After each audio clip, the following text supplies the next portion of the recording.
Hello, Nate. Hey, Matt. Good to see you. Thanks for joining us today on the show. Absolutely. So you've been with CCLI for how long? 7 years. All right.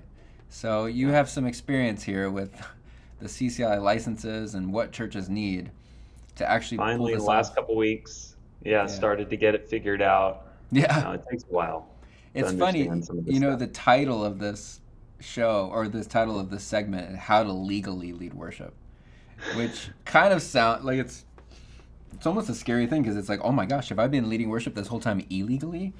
And I guess what we're wanting to talk about is, what does a church need to sing songs in church? Because I think a lot of churches, they might think, well, I thought I thought it's just free, or it's you can just sing whatever songs you want. You don't have to do any sort of license, and or you're church exempt is kind of the phrase Yep. that's thrown out a lot. Well, first of all, let's answer that. What does it mean when a church says, "Are we exempt from copyright?" What does that even Yeah. mean when someone says that?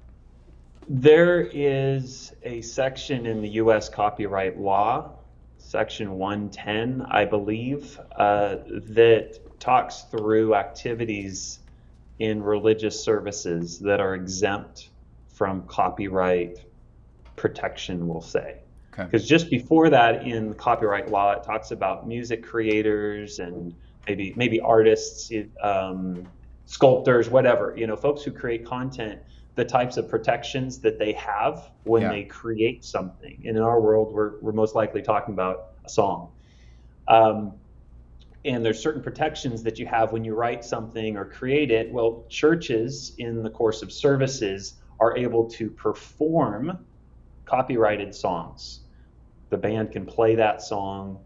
You could play an audio recording of a song, and that activity is exempt if it's in the course of services. It's commonly referred to as the religious services exemption. Um, there's another part in there where it talks about displaying a work in course of services. We would immediately think displaying lyrics, but there's a difference between displaying something and making a reproduction or a copy of that thing in order to display. And typically, if we're displaying lyrics, we probably made a copy of those lyrics by typing those lyrics into PowerPoint or Presenter or whatever application we're using to display them. If you do that, if you type them in or you do the old Control C and then Control V from somewhere, that is a reproduction that is not exempt. It's just the Mm. activity of displaying the work that is exempt. So churches get stuck on, well, churches, we're completely exempt from copyright because we're a church. Well, if it's in the course of services and all you're doing is singing the song and you're displaying lyrics, but you didn't have to copy them to get them there. Maybe you purchased a transparency that already had the words fixed to it and it was a legal Yeah. purchase, then you'd be covered. But Oh, anyway, that's that very interesting. I know I got deep into the details there, but that's just the general idea. It's limited scope that is exempt, Yeah. and there's so much that's happening in church worship services that are outside of those two things that most likely licensing is needed in some form. Okay, fascinating. So let's pretend I'm at a church where we don't project any lyrics and we don't print out any chord charts or we don't print out any sort of like lyric sheet. Mm-hmm. Everything's by memory. Do we have to Yep. get any licensing for that? Yep. You're Okay. good. So you could play any song you want in your church service. So really the Mm-hmm. licenses, when we're talking about CCI licenses, we're talking about covering things like what are some of the activities that in worship Yeah. services that require So licensing? So the first one that comes to mind is making copies. It used to be that you would print out at home church that we did a long time ago. That next thing we know, we were in a city hall. We were printing out transparencies with the old jet printer, whatever, at Yeah, home, I remember that. and then we would put those lyrics on the projector, overhead Yep. projector, and project them in services. So that was either a photocopy or a normal print, but a physical print. Okay. There's lots of photocopying that's taking place to copy chord charts or whatever, but then also digital copies. Maybe it's a PDF that you downloaded from somewhere and you shared it with your team. You just made a digital replication because you shared it with 10 folks on your worship team. Yeah, I was going to ask, like, what about like a PDF chord Yep. chart app? You're not Yeah, printing anything. it would fall under that category if you are distributing it out. Unless you could purchase a chord chart and it says you can share this with 5 members of your team or make 5 copies. Well, then you've secured the licensing for it. But if it doesn't say that, and you basically replicate that chord chart by making it available to 5, 10 folks, whatever the number is, then you made a digital reproduction, and that requires copyright protection. So our church copyright license covers physical copies, like a photocopy or printing off on your printer, digital copies, which are more common today if you were to post stuff to a planning website and then it got shared with the band, or you sent it via email. It also covers making translations where one doesn't exist. So if you had a Korean service at your church and you wanted to sing The Lion and the Lamb and there wasn't a published version of that translation you want to use, you could make a translation just for your church to use. You can't distribute it outside of the church, but it's for your church to use, and that's covered under the church copyright license. And then recording services. That's the fourth right, is making recordings. This is really common before podcasting came into play. It was cassette tapes and then CDs, and it's still happening today. You could do DVDs for that matter, but it's for up to 15% of your congregation size that you could create copies of the service to share out, and then the church can recoup the cost of just creating that CD. You can't sell it for $20, I think, but I can't remember exactly what the limit is, but it's just so that you're not losing money buying CDs and making the copies for your church congregation. So those are the 4 rights. One more I do need to mention: making custom arrangements is also allowable under the church copyright license. We come in contact with many worship leaders that just say, I create my own chord charts because I can't find one that's absolutely perfect. And the license allows you to create a custom arrangement if one doesn't exist publicly that matches your need or isn't exactly what you're looking for. I'm probably making that a little bit too broad, but there is the ability to create custom arrangements, and then you report that, and that ensures that the publisher is compensated for it. But with custom arrangements and translations, you don't own the rights to those. Your church can use them for your services, but those translations and arrangements can't go outside the church walls, basically. It's just for aiding your congregation's worship services. So that was a lot of time on the church copyright license, but it has the most moving parts. Yeah. And are those you want me to talk things, about some other licenses? Are those all things that are not covered by the copyright law, church exemption? Yeah. Recording a service, you're not allowed to do that. Recording is because it's a reproduction. You're broadcasting. Reproduction is the key one. The rights that a content creator gets, like when you write a song, you control reproduction, so making copies of that work. You have the exclusive right to create derivative works, so master recordings, translations, arrangements. Let's see, you have the right to distribution. Someone can't just start selling your composition. You have to authorize that or license that. And performance is another one. Got it. Initially, only you have that right, but the religious service exemption allows in church services. So I already know the answer to this, but I just want to ask because I think that there's some people who might wonder, is CCLI a government-related entity? Because you're kind of protecting the copyright law in a way, Thankfully, no. Yeah. We were birthed out of the local church 33 years ago, out of the need for the church to ensure that with all this activity that was happening with copying content, are we liable to get sued? And senior pastor asked the worship pastor to look into this thing, and the result was the first blanket license to churches, the church copyright license, where publishers were giving the right to make these sort of copies Yeah.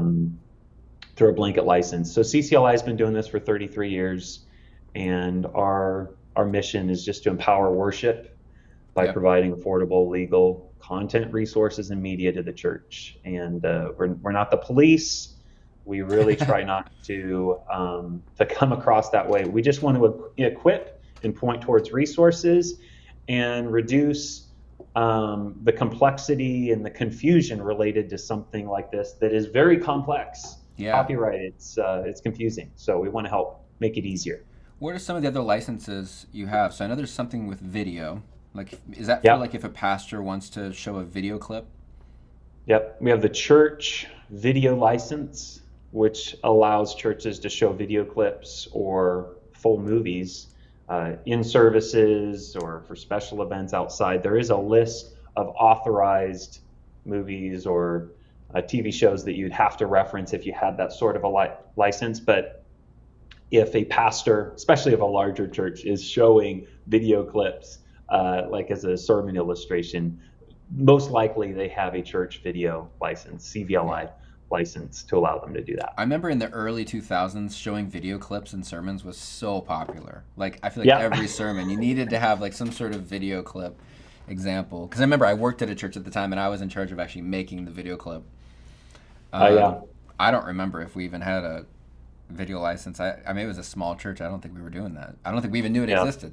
But um, so what other licenses are out The there that you big guys one have? today would be streaming.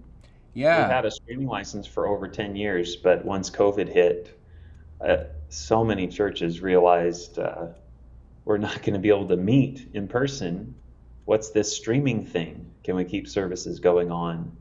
Uh, the basic streaming license allows churches to post their services, whether it's live or after the fact, to podcast websites or podcast services. But today, more likely, third-party websites such as Facebook and YouTube, as well as their church website. The basic streaming website just allows for your band's live performance of those songs. It doesn't cover master recordings, the popular recordings from artists that we would recognize. The basic license doesn't allow that. It allows your band to perform it and then for you to capture that and place it on these different websites. This year we launched the Streaming Plus license that does grant the rights for including master recordings, such as multi-tracks, master tracks, stems, all the different terms and lingo that I'm not necessarily familiar with, that you are, Matt. Yeah. But those types of recordings can now be included in streams as well. That's awesome. So if a church pivoted and started putting all their services on live streams, now they would need to have the what's it called? What's the license called? So the church streaming license Okay. would be the basic one. But if they're including content that they're sourcing from Loop Community, they would need Streaming Plus. Okay. And that allows you to actually have the tracks Mhm. streamed. Now, what would you say are the pros and cons of posting services on YouTube? Because I know there have Yeah. been issues too of like maybe YouTube taking videos down or Yep. There's in the world that we're in, if you post something to YouTube, it feels like, well, that's mine. I own it. yeah. But worship services, we're performing other people's songs that they have the Yeah. rights to. And we might be playing an audio recording that we don't technically own the rights to. You may own the recording if you purchased it, but the rights to stream it, you didn't acquire when you purchased it. So we run into challenges on YouTube and Facebook, but let's just talk about YouTube. When we post videos, whether live or on demand after the fact, Yeah. because they have algorithms that will jump in and identify the underlying composition of the master recording, and then they ensure that the true owner of those underlying works are compensated for that Right. activity. And there are some artists out there or publishers that have not approved of their works being placed on YouTube. And so they have the right to block your video from showing up or muting the audio in that section because they control the rights. They control the rights for distribution and recording of their works. But the streaming and streaming plus licenses do generally allow those rights. It's authorized, but there are cases where a publisher or label may mute it. Or more commonly today, churches will claim that they own those works and monetize those videos, and that's a no-no. If you go into the terms of our streaming agreement and Streaming Plus, it clearly states that license holders are not able to monetize these videos, and further, they're not able to block monetization by the label or the publisher. And that was one of the concessions or the ways we were able to make this work, because everybody wants to post their services to YouTube. It's easily accessible, it's ubiquitous, but the key is the publishers, for their works being out there, if there is revenue that's generated, they're able to capture that. So if I have a church streaming license and I post something on YouTube, can the publisher or the record label monetize my video if I'm... Yes.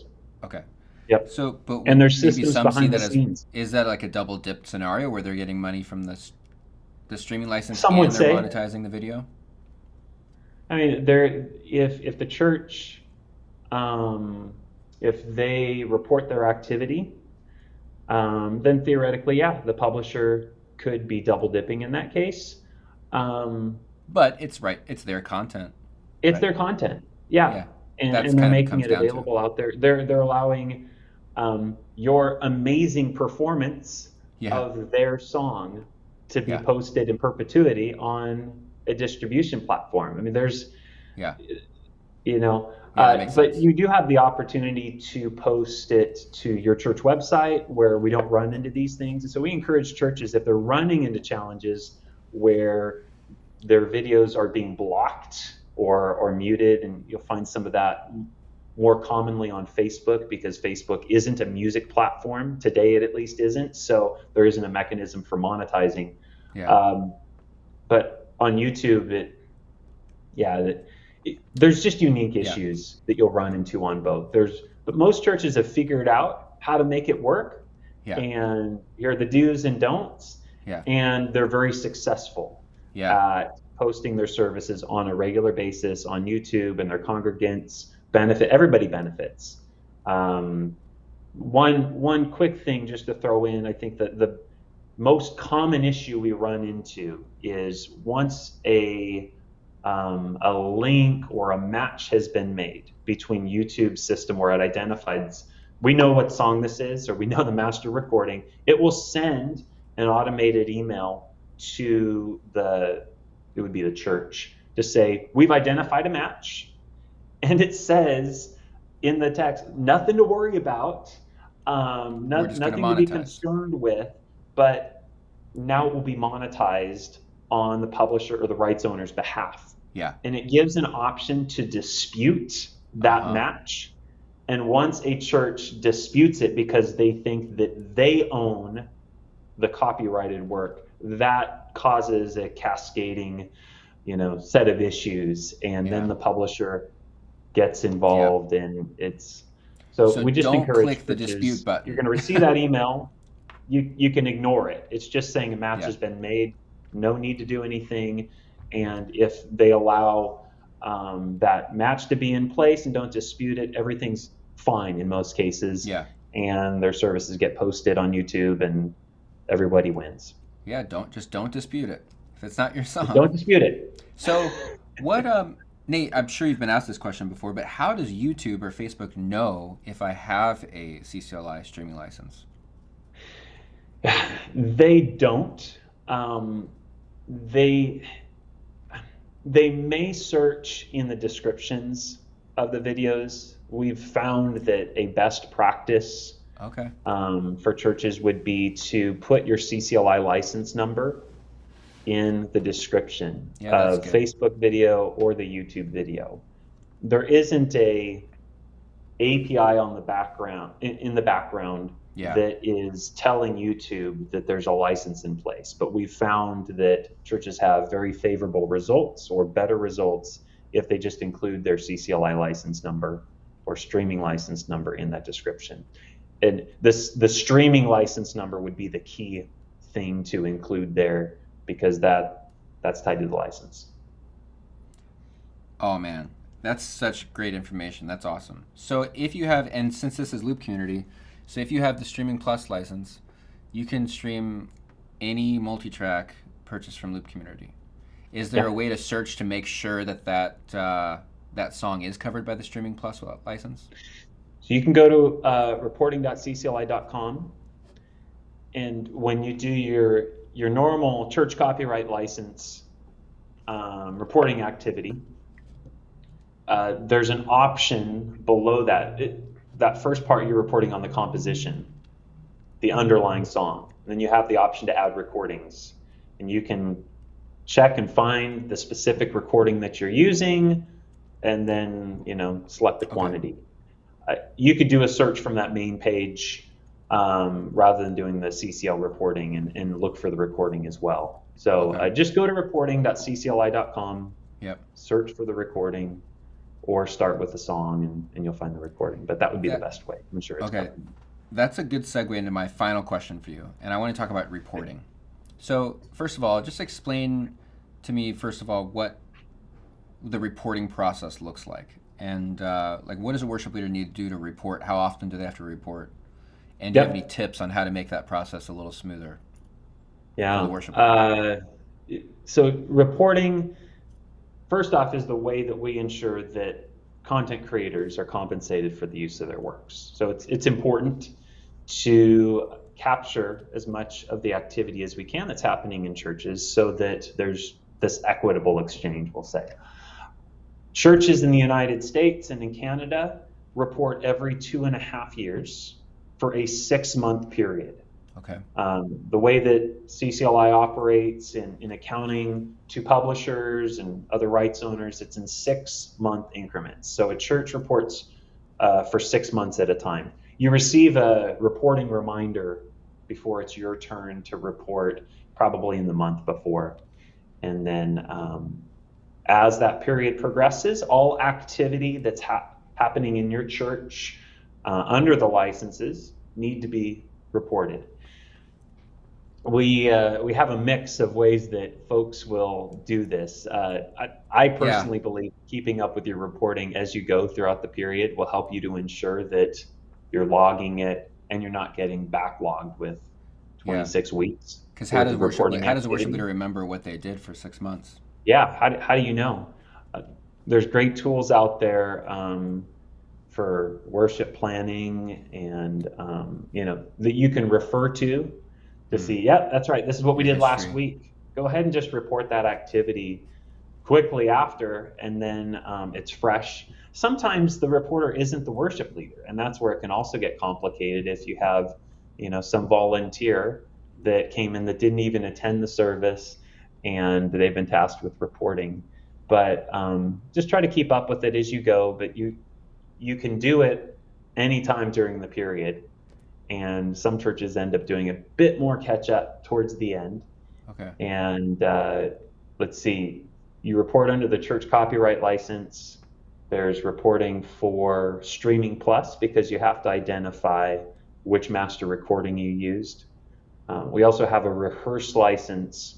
I didn't cover that earlier, but it allows churches to share master recordings with the band for rehearsal purposes. You can report for that as well, but it's all integrated into one website, and you just want to make sure to track what you're doing, report it, and then we handle it from there. And every church just has to do it every 2 years. So it's not like 2.5 you're years. constantly doing it.